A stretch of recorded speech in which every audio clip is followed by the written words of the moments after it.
தமிழ் அறிவு மரபின் நீட்சி பாட்டனார் அயோத்திதாச பண்டிதர் அவர்கள். தமிழறிஞர், பண்பாட்டு சிந்தனையாளர், ஒடுக்கப்பட்ட மக்களின் அரசியல் முன்னோடி, சாதி ஒழிப்பு போராளி என பல துறை அறிஞராக திகழ்ந்த பாட்டனார் அயோத்திதாசர் அவர்கள் 1845 ஆண்டு மே மாதம் 20ஆம் நாள் சென்னை 1000 விளக்கு பகுதியில் பிறந்தார். அயோத்திதாச பண்டிதர் அவர்களின் தந்தையார் கந்தசாமி ஆவார்.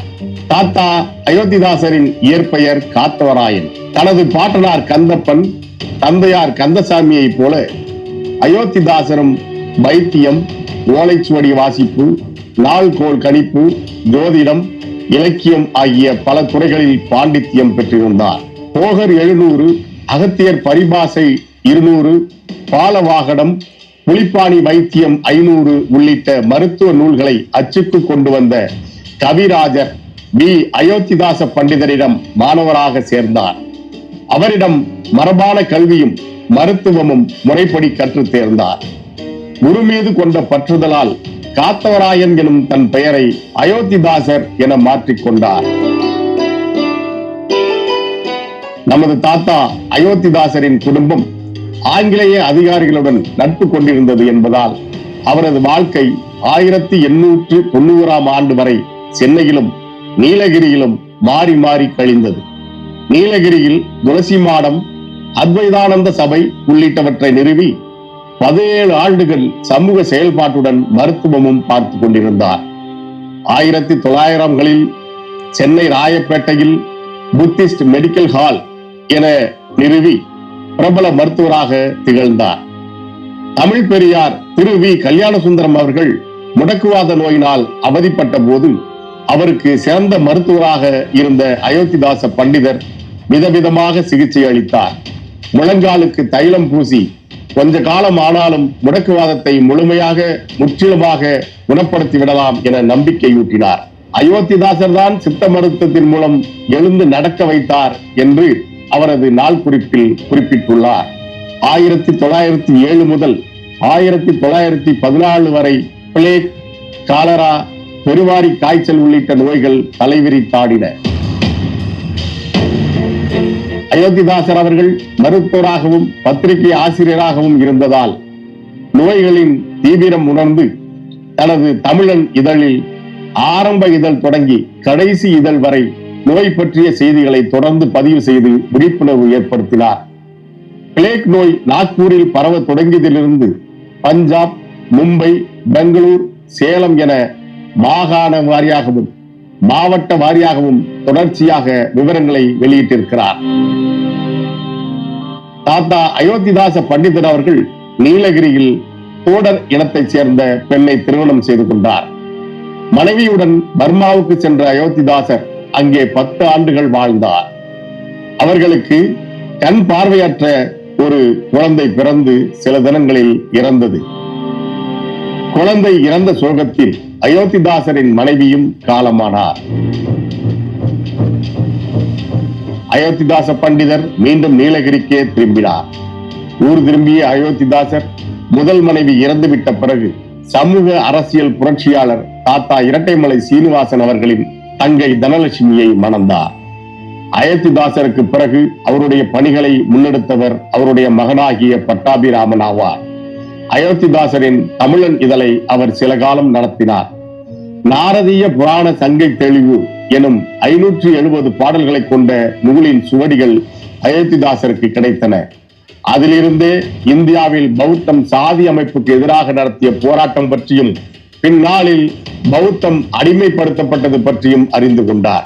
1871 அயோத்திதாசர் மேற்கத்திய முறையிலான கல்விக்காக குரல் கொடுத்தார். 1885 நண்பர் ஜான் ரத்னத்துடன் இணைந்து திராவிட பாண்டியன் எனும் இதழை தொடங்கினார். 1890 சாதி பேதமற்ற திராவிட மகாஜன சபை என்ற அமைப்பை தோற்றுவித்தார். 1892 நீலகிரி மாநாட்டு தீர்மானத்திலேயே அயோத்திதாசர் அவர்கள் இடப்பங்கீட்டு கோரிக்கையை முன்வைத்தார். பட்டியல் வகுப்பு மக்களுக்கான பிரதிநிதித்துவ உரிமையை வலியுறுத்தினார். 1898 சென்னை ராயப்பேட்டையில் தென்னிந்திய சாக்கிய பௌத்த சங்கம் என்னும் அமைப்பை நிறுவினார் நமது பாட்டனார் அயோத்திதாசர் அவர்கள். 1907ஆம் ஆண்டு ஜூன் மாதம் ஒரு பைசா தமிழன் என்ற இதழை தொடங்கினார். 1908இல் அவ்விதழ் தமிழன் என பெயர் மாற்றம் செய்யப்பட்டது. கார்த்திகை தீபம், தீபாவளி, பொங்கல், திருமணச் சடங்கு, இறுதிச் சடங்கு உள்ளிட்ட சடங்குகள் எல்லாம் பௌத்த மதத்தின் வசம் இருந்தவை என்றும் காலப்போக்கில் இவையெல்லாம் எப்படி இந்துமயமானது என்பதையும் விளக்கி எழுதினார். விபூதி ஆராய்ச்சி, கபாலிசன் சரித்திர ஆராய்ச்சி, ஹரிச்சந்திரனின் பொய்கள், திருவள்ளுவர் வரலாறு, புத்த மார்க்க வினாவிடை உள்ளிட்ட ஏறத்தாழ 25 நூல்கள், 30 தொடர் கட்டுரைகள், 2 விரிவுரைகள், 12 சுவடிகளுக்கு உரை என பல நூறு கட்டுரைகளை எழுதியுள்ளார். ஆணுக்கும் பெண்ணுக்கும் சட்டப்பூர்வமான சம உரிமை தேவை என்பதை அயோத்திதாச பண்டிதர் வாழ்நாள் முழுவதும் வலியுறுத்தி வந்தார்.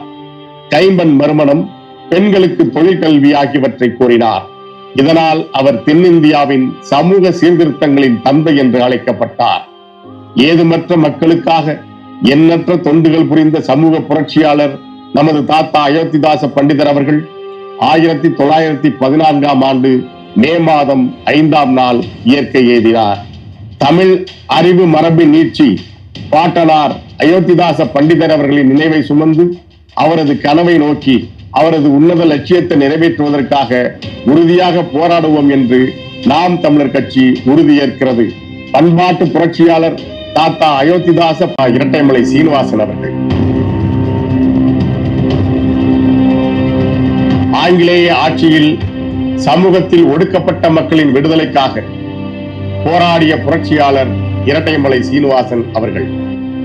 இன்றைய செங்கல்பட்டு மாவட்டம் மதுராந்தகம் வட்டம் கோழியாலம் எனும் சிற்றூரில் 7/7/1859 இரட்டைமலை ஆதியம்மாள் இணையரின் மகனாக பிறந்தார். அவரது தந்தை செல்வந்தராக இருந்த போதும் எளிதாக அவரால் கல்வி கற்க முடியவில்லை. பள்ளிக்கூடங்களில் சாதி கொடுமையை அனுபவிக்க நேர்ந்தது. பெற்றோர் பணியின் நிமித்தமாக தஞ்சாவூருக்கு இடம்பெயர்ந்த போது அங்கு திண்ணை பள்ளிக்கூடத்தில் பயின்று பிறகு கோவையில் கல்லூரி படிப்பை முடித்தார். கல்வியின் மூலமாக மட்டுமே மாற்றம் நிகழும் என்பதை ஆழமாக நம்பிய தாத்தா இரட்டைமலை சீனிவாசன் அவர்கள் படிப்பில் முழு கவனம் செலுத்தினார். 3 ஆண்டுகள் போராடி கல்லூரி படிப்பை வெற்றிகரமாக நிறைவு செய்தார். இதன் மூலம் தமிழ்நாட்டில் மேற்கத்திய கல்வி முறையில் பட்டம் பெற்ற முதல் பட்டியல் வகுப்பு பட்டதாரி என்கிற பெருமையை தாத்தா இரட்டைமலை சீனிவாசன் அவர்கள் பெற்றார். பின்னாள்களில் பத்திரிகையாளராக பணியாற்றிய அவர் ஒடுக்கப்பட்ட மக்களின் உரிமைகளுக்காக ஓயாமல் பாடுபட்டார். கல்வி உரிமை, தீண்டாமை ஒழிப்பு, ஆலய நுழைவு, இடப்பங்கீடு உள்ளிட்ட பிரச்சனைகளுக்காக சட்டமன்றத்தில் ஓங்கி குரல் கொடுத்தார். வட்டமேசை மாநாடு, பூனா ஒப்பந்தம் ஆகியவற்றின் வாயிலாக ஒடுக்கப்பட்டோருக்கான விடுதலையை பெற்று தந்தார். கல்வியின் முக்கியத்துவத்தை உணர்ந்திருந்த இரட்டைமலை சீனிவாசன் அவர்கள் அதற்காக தன் வாழ்நாள் எல்லாம் போராடினார். பள்ளிகளில் அனைத்து சாதியினரும் படிக்கும் வசதி, அனைவருக்கும் இலவச கல்வி, ஆதி தமிழர்களுக்கான தனி பள்ளிகள், விடுதிகள், தொழிற்கல்வி ஆரம்பிக்க வேண்டும் என அரசுக்கு அழுத்தம் கொடுத்தார். ஆதி தமிழ் மாணவர்களுக்காக கல்வி ஊக்கத்தொகை, வெளிநாடு சென்று படிக்க நிதி உதவி, வேலை வாய்ப்பில் முன்னுரிமை அளிக்க வேண்டும் எனவும் தொடர்ந்து போராடினார். இதன் விளைவாகவே ஒடுக்கப்பட்டோருக்கு கல்வி, வேலைவாய்ப்பு, அரசியல் அதிகாரம், சமூக விடுதலை சாத்தியமானது. தாத்தா இரட்டைமலை சீனிவாசன் அவர்களின் உறவினர் அயோத்திதாச பண்டிதர் அவர்கள் நீலகிரி மாவட்டம் குன்னூரில் சித்த மருத்துவராகவும் தேயிலை தோட்ட தொழிலாளர்களின் தலைவராகவும் இருந்தார். அவரின் முதல் மனைவி இயற்கை எய்திய நிலையில் இரட்டைமலை சீனிவாசன் அவர்களின் சகோதரியான தனலட்சுமி அம்மையாரை அயோத்திதாசர் அவர்கள் 2வது திருமணம் செய்து கொண்டார். இக்காலகட்டத்தில் தனது மைத்துனருடன் இணைந்து தேயிலை தோட்டத்தின் கணக்கராக, பின்னர் தேயிலை தோட்ட மக்களின் நன்மதிப்புக்குரிய தலைவராக தாத்தா இரட்டைமலை சீனிவாசன் அவர்கள் பணியாற்றினார். மனித குலத்தை சாதியின் பெயரால் ஒதுக்குவதும் ஒடுக்குவதும் ஒருபோதும் நியாயமில்லை என்று முழங்கிய அயோத்திதாச பண்டிதர் அவர்கள் 14/1/1891 பறையர் மகாஜன சபையை உருவாக்கினார். பின்னர் அதுவே ஆதி திராவிட மகாஜன சபையாக இயங்க தொடங்கியது. இதே ஆண்டில்தான் 14/4/1891 மராட்டிய மாநிலம் ரத்னகிரி மாவட்டம் அம்பேவாடாவில் அண்ணல் அம்பேத்கர் பிறந்தார். புரட்சியாளர் அம்பேத்கரை விட நமது தாத்தா இரட்டைமலை சீனிவாசன் அவர்கள் 30 வயது மூத்தவர் என்பது குறிப்பிடத்தக்கது. ஆதி தமிழர்களின் விழிப்புணர்வுக்காக தாத்தா இரட்டைமலை சீனிவாசன் அவர்கள் 1893 ஆண்டு பறையன் என்ற இதழை தொடங்கினார். மக்களின் பேராதரவோடு பறையன் மாத இதழ் வார இதழாக மாறி வெளிவந்தது. மக்கள் தலைவர் இரட்டைமலை சீனிவாசன் அவர்கள் வெளிநாடு செல்லும் வரை 7 ஆண்டுகள் அந்த இதழை வெற்றிகரமாக நடத்தினார். மிகப்பெரிய விழிப்புணர்வு பிரச்சாரத்தை அந்த இதழ் மேற்கொண்டது. தீண்டத்தகாதவரை ஒருவன் தொட்டுவிட்டால் அவன் தீட்டை நீரால் போக்கிக் கொள்ளலாம். ஆனால் தீண்டத்தகாதவர்களின் தீட்டை எந்த நீராலும் கழுவ முடியாது. ஏனெனில் தீண்டத்தகாதவர்கள் தீட்டாலேயே சபிக்கப்பட்டவர்கள். கற்பிழந்த பெண்ணையும் தீண்டத்தகாதவனையும் தூய்மைப்படுத்த தீயினால் மட்டுமே முடியும் என்ற மனு தர்ம கோட்பாட்டையும் சனாதன சக்திகளின் இந்த இழிவையும் துடைத்தறிய தங்களையே ஆயுதமாக மாற்றிக்கொண்ட மகத்தான தலைவர்கள் நமது தாத்தாக்கள் அயோத்திதாச பண்டிதரும் இரட்டைமலை சீனிவாசனாரும் ஆவர். தாத்தா இரட்டைமலை சீனிவாசன் அவர்கள் அன்றைய சென்னை மாகாணத்தின் பிரித்தானிய ஆட்சியாளர்களான viceroy lord Elgin, governor lord Wenlock ஆகியோரிடம் நேரடியாக சென்று முறையிட்டு சமூக வீதிகளில் பட்டியல் வகுப்பு மக்களுக்கான நிவாரணம் தேடி போராடினார்.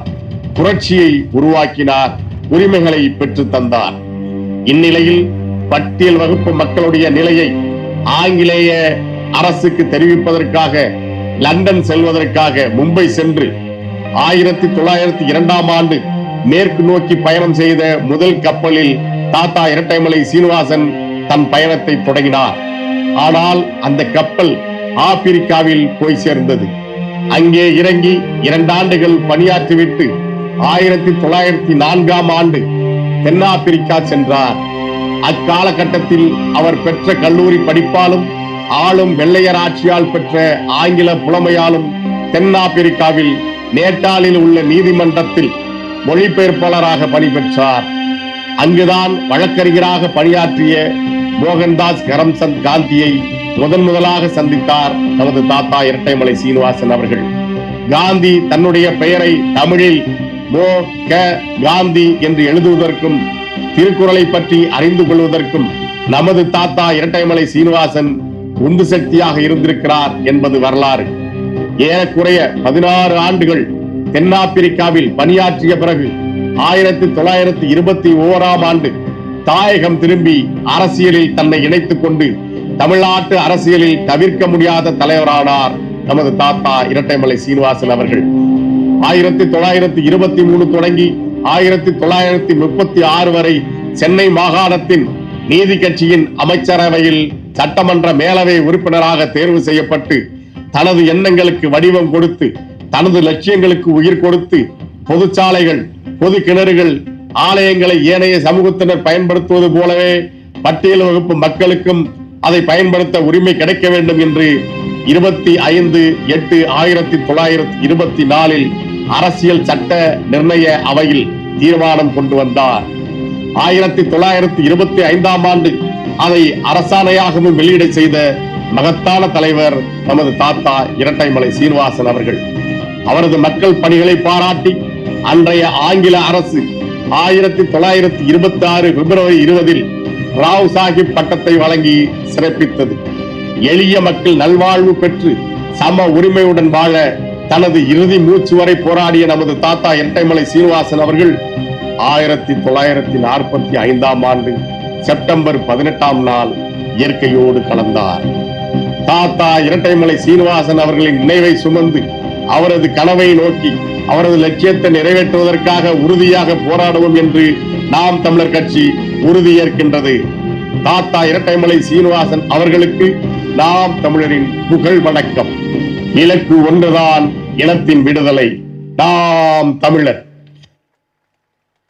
சமூக அரசியல் போராளி தாத்தா மாசி ராஜா அவர்கள்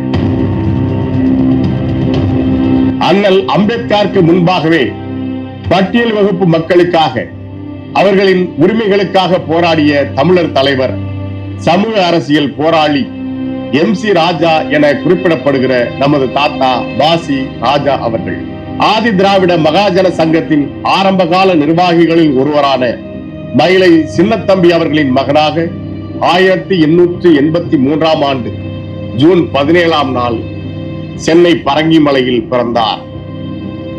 ராயப்பேட்டை வெஸ்லி மிஷன் பள்ளியிலும் சென்னை கிறிஸ்தவ கல்லூரியிலும் தனது கல்வியை முடித்த மாசி ராஜா அவர்கள் அங்கேயே ஆசிரியராக பணியாற்றினார்.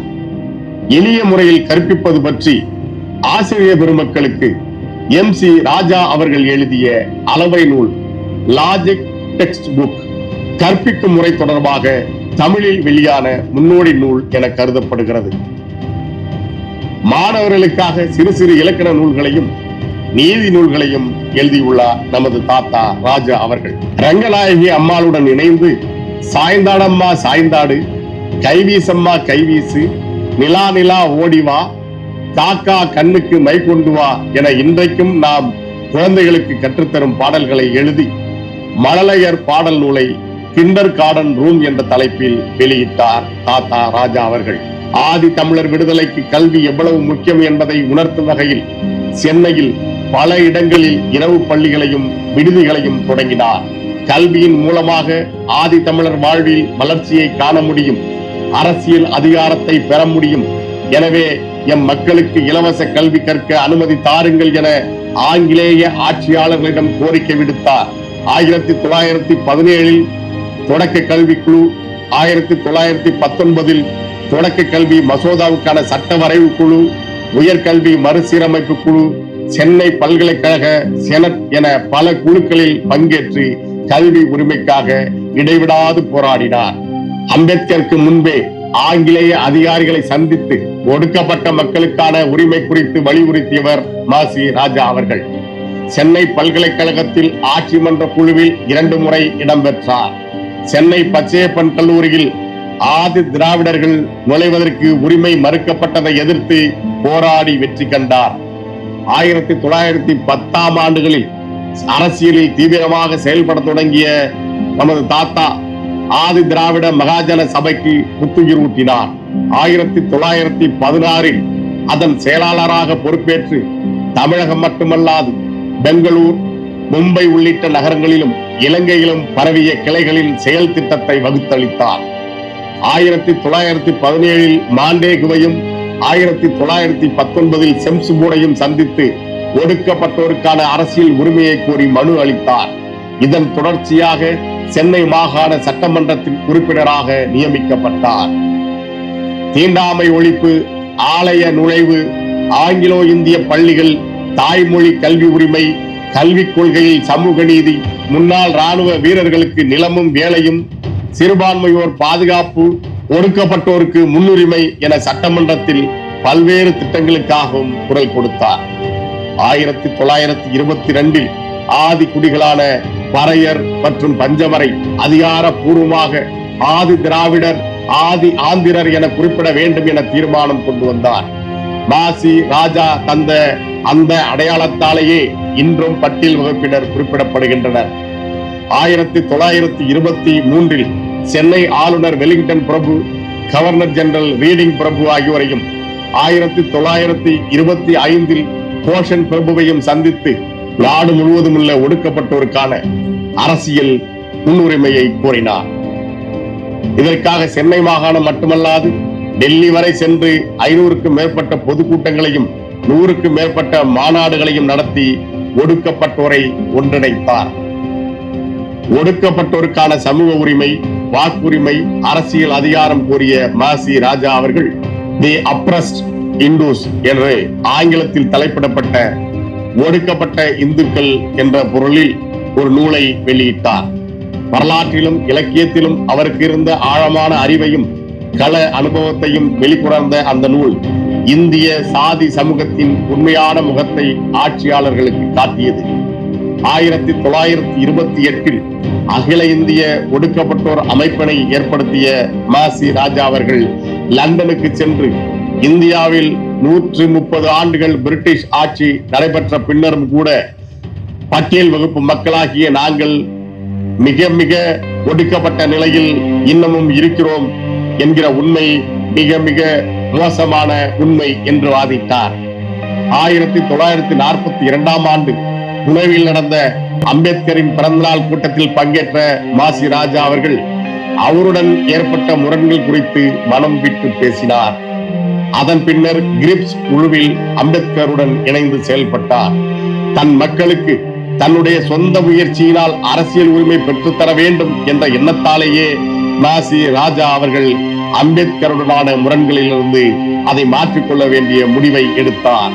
பஞ்சமர், பறையர் என்று அழைக்கப்படுபவர்களை ஆதி திராவிடர்கள் என்றுதான் அழைக்க வேண்டும் என்று முதல் முறையாக சட்டமன்றத்தில் தீர்மானம் கொண்டு வந்தார்.